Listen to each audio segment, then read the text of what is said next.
Hi everyone. In this video, we are going to talk about 5.2 liquid. So the learning outcome, please have a look of it. So first of all, we want to talk about the properties of liquid. So in general, we know that liquid has volume and it does not have any fixed shape. So the shape of liquid always follow the shape of container. Liquid can be compressed, but only very slightly.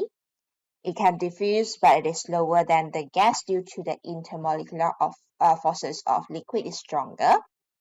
Liquid has surface tension and its viscosity varies due to the size, the shape, intermolecular forces, and also the temperature. So first of all, let's look at the surface tension. A surface tension is the energy required to increase the surface area. So for example, normally you will see white pepper clip or dragonfly, they can float on the water surface. Okay, so this is all due to the surface tension. So a paper clip will float on water if it is carefully placed on the surface of the water, and this is supported by the surface tension.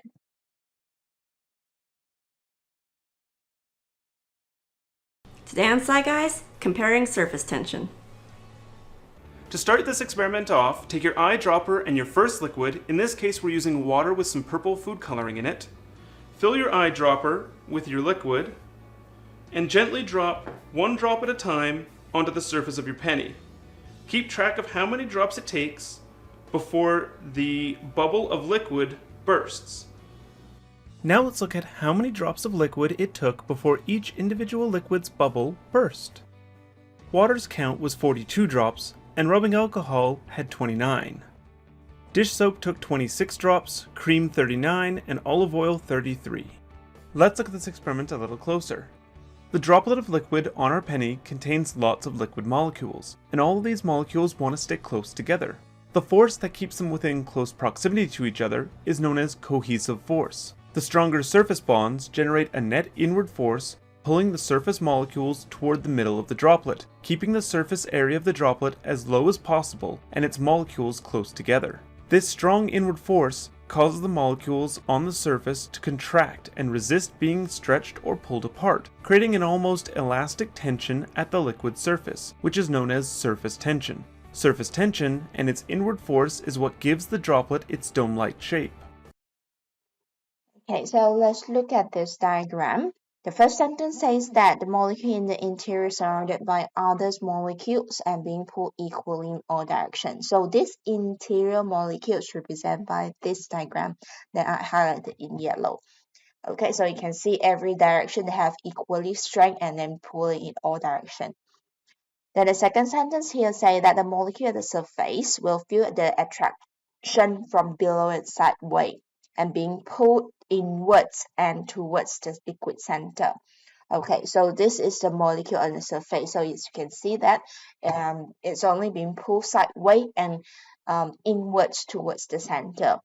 Therefore, the pulling force will make the liquid surface tend to have the smallest possible area. Then you will see a round surface. Okay, so the round surface is because every molecule on the surface of water, they are trying to pulling the forces inside. Okay, same thing refer to the shape of water droplets that you can see over here. Why the shape like this is because the forces, okay, on the of the surface molecule, they try to pulling inwards towards the center.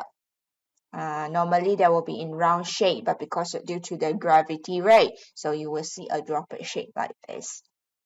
Okay, so the factors that were affecting your surface tension is due to the strength of intermolecular forces. And in short, we can say that the stronger the intermolecular forces, the greater is the surface tension.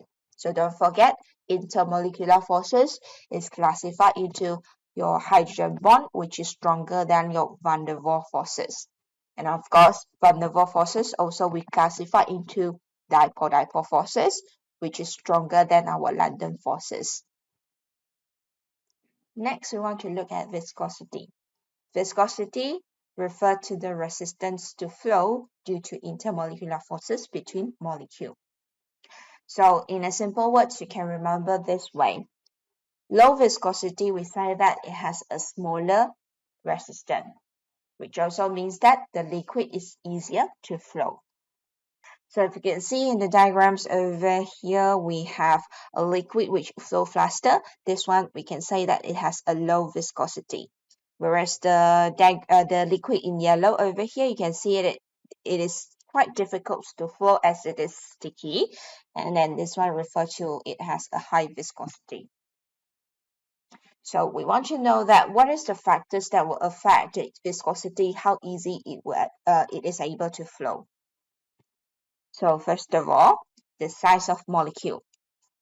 Okay, so the smaller the size, the weaker the intermolecular forces, therefore the lowest the viscosity, and the liquid is easier to flow.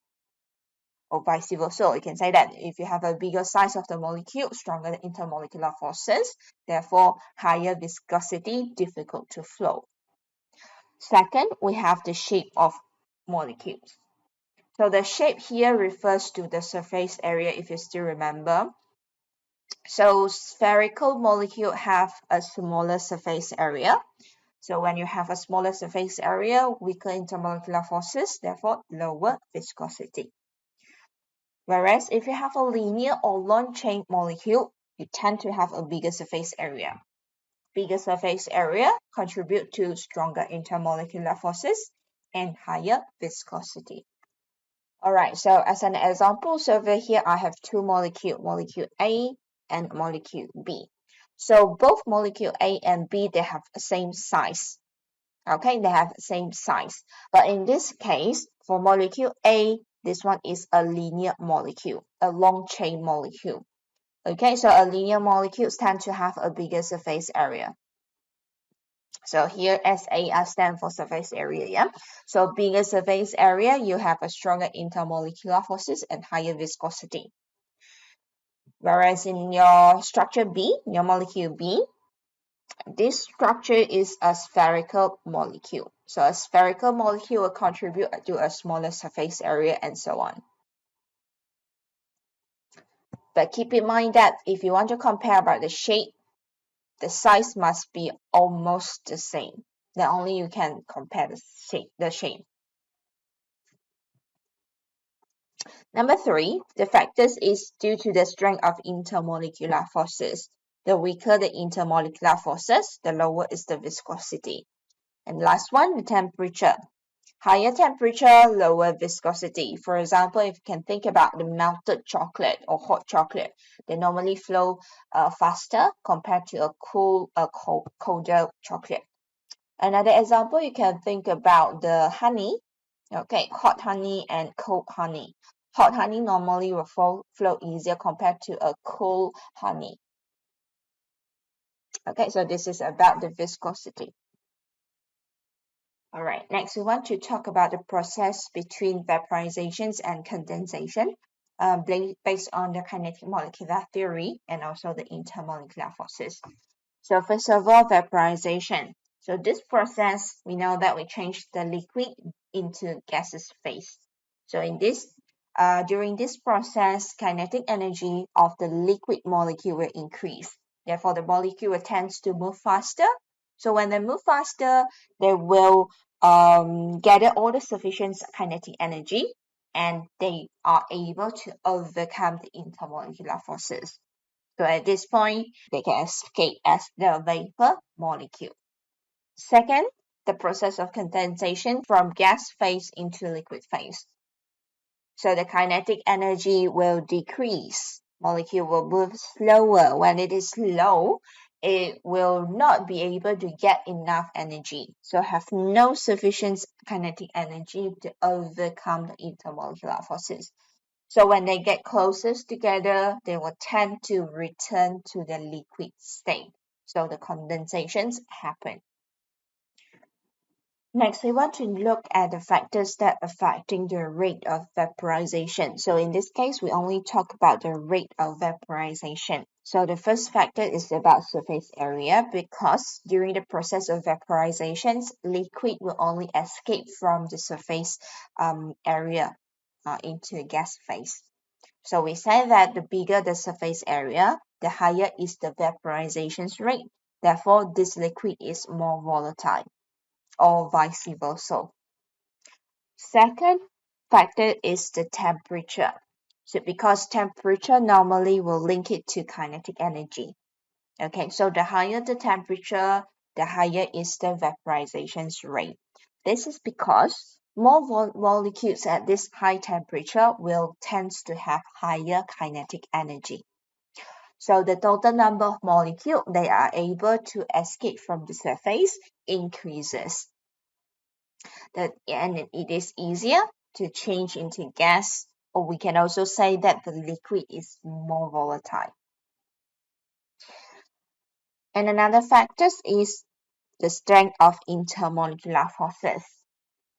Okay, so the weaker the intermolecular forces, the higher is the vaporization rate because it is now easier to break the bond to change into the gas. The next important subtopic in chapter 5.2 is vapor pressure. Okay, this subtopic is very important as you need to remember all the new terms here. Okay, so vapor pressure, it refers to the pressure of vapor which is in equilibrium with its liquid in a closed container. Remember, it must be in a closed container. Then only you will be able to get this vapor pressure. Okay, so look at, okay, you have a molecule in a liquid. Okay, and then this liquid will vaporize into the gaseous phase or vapor phase until an equilibrium is reached. So the second container over here, you can see you have a gas phase, you have the liquid phase. So at this point, it is already in equilibrium. Right, so let's look at the diagram. So in this graph, we have the vapor pressure against time. So at the starting, we only have the liquid in the closed container. Okay, so from time to time, the liquid evaporates into gas. You're producing more gas and more gas in the closed container. Okay, until equilibrium, at this point, you can see a line become constant. Okay, let's say that the liquid state and the gas state is already reaching equilibrium. So in another simple sentence, we can refer vapor pressure as how easier it can be converted from liquid into gas. Okay, high vapor pressure, easier to convert into gas. Low vapor pressure, difficult to convert into gas. Okay, so I put two little short notes for you to remember easier. First one, if you say a liquid has a high vapor pressure, so we say that that is a volatile liquid, or the liquid has high volatility. A high vapor pressure also refers to that liquid has a weaker intermolecular forces. So it's when you say weak intermolecular forces, it is easier to break the bond. Okay, therefore easier to vaporize into gas. So please bear in mind that high vapor pressure, volatile liquid, weak intermolecular forces, easier to vaporize. So in an opposite, we say that if a liquid has a low vapor pressure, it refers to a non-volatile liquid or a less volatile liquid or a liquid with low volatility. So a low vapor pressure also refers to that liquid has a strong intermolecular forces. Okay, strong intermolecular forces, you need more energy to break the bond. Therefore, it will be difficult to vaporize into gas. Okay, so low vapor pressure, strong intermolecular forces, difficult to vaporize. Alright, so the factors that affecting vapor pressure, we classify into two only. The first one, temperature, which also will refer to your kinetic energy. Okay, so when temperature increases, kinetic energy increases, gas particle will move faster. Okay, therefore it is easier to turn the liquid into gas. We can say that at high temperature, you're going to get a high vapor pressure. Secondly, the strength of intermolecular forces. The weaker the intermolecular forces, less energy is needed to break the bond or change it into the gas. Therefore, we say that it is easier to turn into the gas. Okay, so weaker intermolecular forces, we have higher vapor pressure. So let's look at this simple note over here. Intermolecular forces, or in this diagram we say attractive forces, is directly proportional to boiling point and inversely proportional to vapor pressure. So when we say intermolecular forces is strong, it refers to a lower vapor pressure, difficult to break the bond. Okay, so more energy is needed. Okay, therefore we will have a higher boiling point. But in another case, if you say that we have a weaker intermolecular forces, so it is easier to break the bond, therefore you will have the high vapor pressure, easier to change in the gas. Okay, so weaker the attractive forces, less energy is needed, therefore you will have a lower boiling point. Okay, so you can take this diagram as a short note and a guidance for you to interpret between vapor pressure, boiling point, and also the intermolecular forces. All right, so let's try an example question related to vapor pressure. Okay, so in your note, Madam Zheng, they give you the explanations. Okay, please copy down the questions, yeah? So the question number 1 here stated, based on the graph, explain the vapor pressure in terms of intermolecular forces at 20 degrees Celsius. So if you look at the graph on the left here, we have the graph of vapor pressure against temperature. Okay, and you have 3 liquid in this case. We have diethyl ether, we got ethanol, and also water. Okay, so let's highlight your temperature 20, which is this line. Okay, so for diethyl ether, it has the highest vapor pressure. Okay, so this is the vapor pressure for diethyl ether. And then for ethanol, you have the vapor pressure at this point. So let's just put some points over here. I put it point A, point B, and also point C, which refer to the vapor pressure of water, C. Alright, so referring to the relationship between the vapor pressure and intermolecular forces, intermolecular forces is inversely proportional to vapor pressure.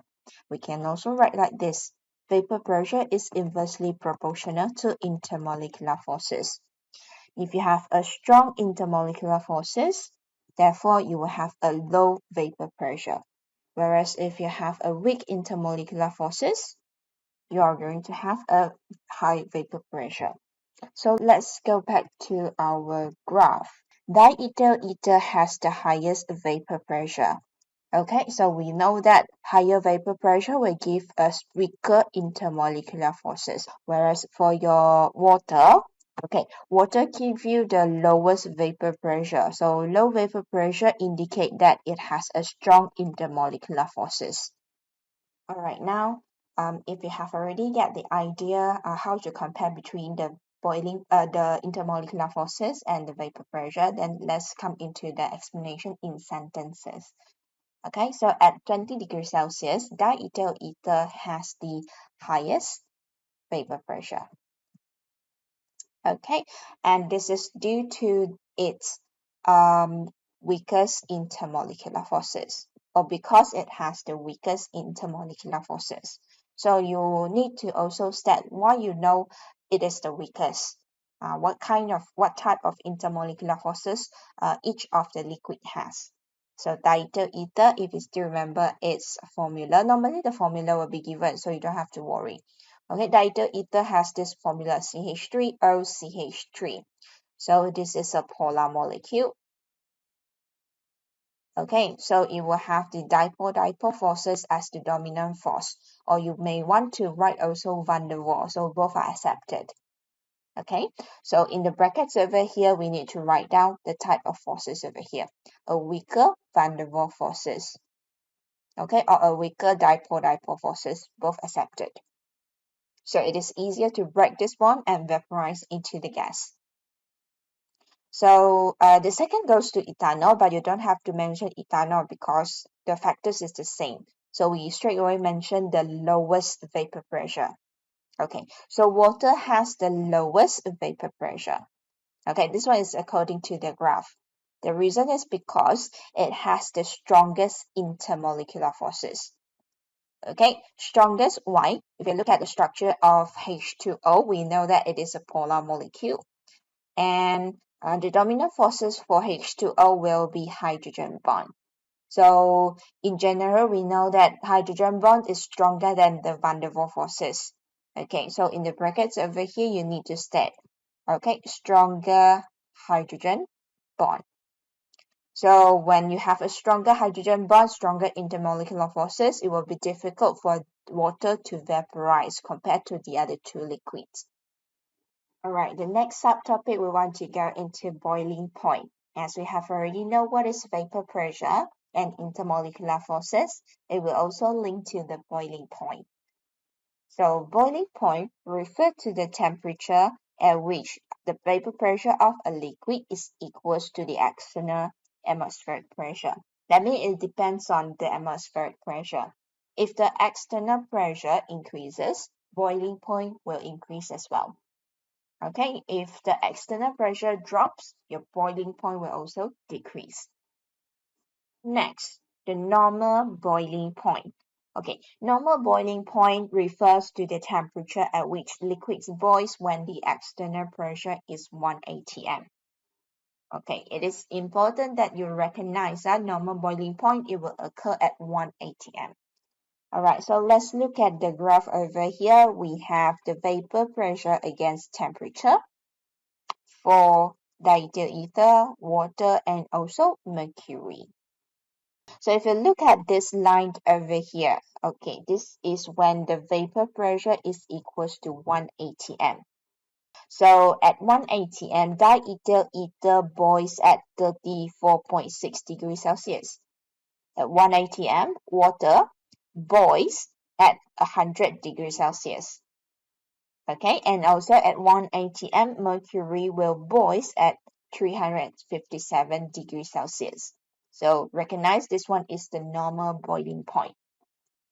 But how about if the questions doesn't give you any pressure? They didn't mention what is the value of the pressure. Okay, so you need to take notes, yeah? If the pressure is not mentioned inside the questions, we always assume that it is the normal boiling point, which is happen at 1 atm.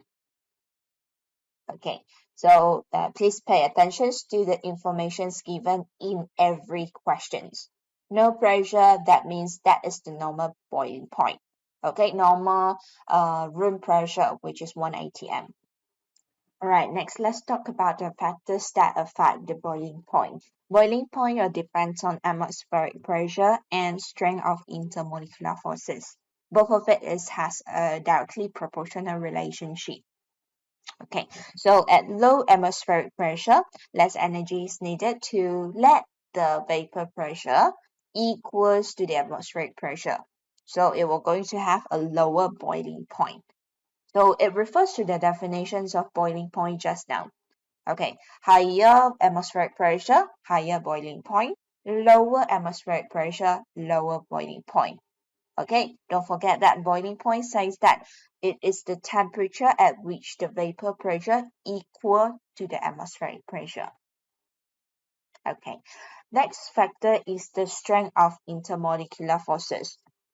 We have seen this before when we talk about the vapor pressure. If you still remember, we have intermolecular forces directly proportional to boiling point, inversely proportional to vapor pressure. If you still remember about this relationship. So if let's say we look at only the strength of intermolecular forces with the boiling point, so you can see the relationship is still directly proportional. Okay, the weaker the intermolecular forces, less energy is needed to break the bond and turns it into the gas. Therefore, you're going to have a lower boiling point. Okay, and then in turns, you are going to give you a high vapor pressure and so on. Okay, if you have a strong intermolecular forces, it will give you higher boiling point because more energy is needed to break the bond. Let's look at the example question number 2. Explain the train of boiling point for the gases down group 17. Okay, so we know that in group 17, we have fluorine, group period 2, we have chlorine, period 3, bromine, and iodine. Okay, so if you want to talk about their boiling point, so first of all, you need to identify what is the intermolecular forces. Remember that intermolecular forces is the forces between molecule. So you need to figure out what is the molecule for the species from group 17. So the molecule, it appears as the simple molecule F2, Cl2, Br2, and I2. Okay, so all of these species, they have the intermolecular forces of London force only. So this one is the revisions for our chapter 4. So F2, Cl2, Br2, I2, they are all non-polar molecules. So non-polar molecule, the only forces they have is the London forces only. Okay, so let's explain about this one. F2, Cl2, Br2, I2 exists as simple molecule and has a weak London forces. So going down group 17 from fluorine to iodine, the molecular size increases. As we know that going down the group, the size will increase. So same things happen to their molecules. Okay, so when the molecular size increases, the strength of intermolecular forces increases as well. More energy is needed to turn into the gas, or we can also say more energy is needed to break the bond. Therefore, vapor pressure decreases and the boiling point increases down group 17 from fluorine to iodine. So in conclusion, we can also use the relationship intermolecular forces directly proportional to boiling point, and it is inversely proportional to the vapor pressure. So going down group 17 from fluorine to iodine, increasing intermolecular forces, boiling point will increase. At the same time, vapor pressure will decrease. Next is the example question number 3. So in these questions, we are trying to interpret the graph given. So boiling point against the period. So we only look at the first 4 species, H2O, HF, NH3, and also CH4. Okay, so from this one, you can see it quite clearly. We have discussed this one before. Okay, so if you want to talk about their boiling point, you can see H2O has the highest boiling point.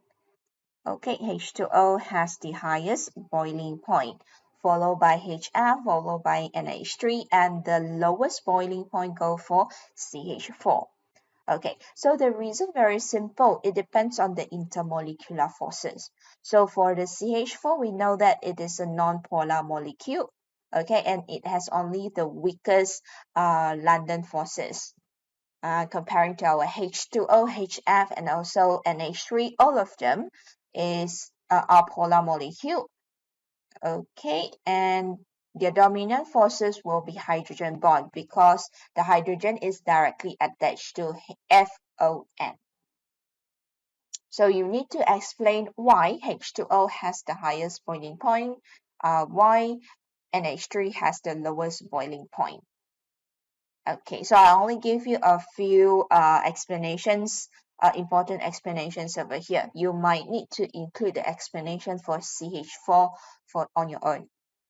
Okay, so first one, H2O has the highest boiling point according to the graph given, okay, compared to HF and NH3. This is because H2O has more compared to HF and NH3. So in this case, we are talking about the number of hydrogen bond, one of the factors that affect the strength of hydrogen bond. Okay, so H2O has more hydrogen bond comparing to HF and NH3. The stronger the hydrogen bond, the higher the boiling point. Okay, second point, we want to compare why hydrogen fluoride HF has a higher boiling point compared to ammonia NH3. Okay, so according to the graph, HF has higher boiling point compared to the ammonia. Okay, so between HF and NH3, number of hydrogen bonds between them are the same. So we are comparing between the electronegativity between fluorine and nitrogen. So the explanation go like this. Hydrogen bond in hydrogen fluoride is stronger because fluorine is more electronegative. So all the explanation we have learned previously, but now we want to summarize it and then combine together with the boiling point, intermolecular forces, as well as the vapor pressure. Okay, so intermolecular forces, if you still need some revision, please go ahead with your revision. So until this part will be the end of our chapter 5.2 liquid.